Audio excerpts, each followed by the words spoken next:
அனைவருக்கும் வணக்கம். என் பேர் சிவகுமார். மரச்சிக்கனி மற்றும் இடிச்சு மசாலாந்து பேசுகிறேன்.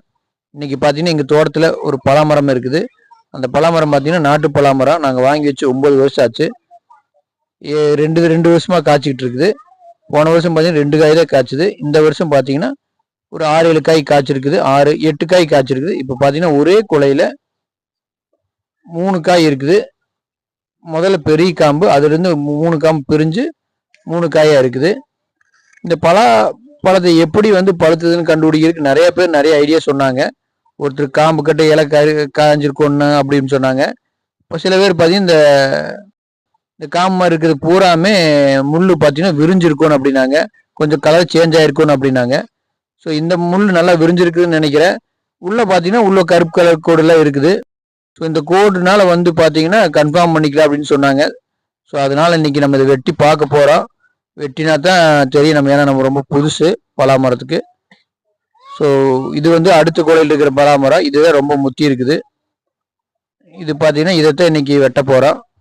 இதை வெட்டி 2 நாள் வைக்கணும்னு சொல்லிக்கிறாங்க. ஸோ நம்ம கத்தி எடுத்துகிட்டு போய் வெட்ட போகிறோம். இப்போ பார்த்தீங்கன்னா இதுவே அருவாளில் வெட்டுறோம், கத்தி கிடைக்கல. ஸோ நான் பார்த்தீங்கன்னா காம்பு கொஞ்சம் சாஃப்டாக இருக்குன்னு நினச்சேன். கொஞ்சம் ஹார்டாக தான் இருக்குது. ரொம்பவே ஸ்ட்ரென்த் கொடுத்து அறுக்க வேண்டியதாக இருக்குது. அதுவும் அறுக்கும்போது பக்கத்தால் இருக்கிறதுக்கு அடிபடக்கூடாதுன்னு நினச்சிட்டே அறுத்தோம். இருந்தாலும் லைட்டாக அடிபட்டுருச்சு. அம்மா பிடிச்சிட்டாங்க. அதை கீழே வச்சுட்டு பால் ஒழுகுதான்னு பார்க்குறோம். பால் ஒழுகிட்டு இருக்குது. பால் ஒழுகி வீட்டில் ஒரு 3 நாள் வைக்க போகிறோம். வச்சுட்டு அறுக்கலான் இருக்கிறோம். வச்சாச்சு. இப்போ அறுக்க போகிறோம். அறுக்கிறதுக்கு முன்னாடி நல்லா தேங்காய் எண்ணெய் திளவிக்கணும் கையில். இல்லாட்டி பலாப்பழம் அறுக்கிற ஆசையே விட்டு போயிடும். அப்புறம் உங்களுக்கு சாப்பாடு நல்லா இருக்குது பலாப்பழம், நான் அறுத்து பிரித்து கொடுக்கறதுக்கு ரொம்ப கவலையாக இருக்குது. ஸோ நல்லா தேங்காய் எண்ணெய் தடவிக்கிங்க. அப்போ தான் கையில் ஒட்டாது அந்த பால் பசையெல்லாம்.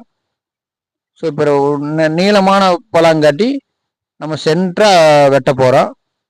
குறுக்கு வாக்கில் வெட்டால் மேலே சென்டராக மேலேருந்து கீழே வெட்டி தண்டு கட்டு அறுக்கும்போது ரொம்ப கஷ்டமாக தான் இருக்குது. கொஞ்சம் பாதி அறுத்து நீங்கள் பிறந்தீங்க அப்படின்னா கொஞ்சம் ஸ்ட்ரென்த் கொடுத்து பிச்சா பிஞ்சிருது. ஸோ பார்த்தீங்கன்னா சென்டர் தண்டில் பார்த்தீங்கன்னா நிறைய பால் வருது. இந்த பால் தான் பார்த்தீங்கன்னா உங்களுக்கு கையில் ஒட்டுறது பார்த்தீங்கன்னாவே உங்களுக்கு ரொம்ப கஷ்டமாக இருக்கும் மாதிரி பலாச்சோலை எடுக்கிறதுக்கு. ஸோ தேங்காய் எண்ணெய் அது ஒட்டாது.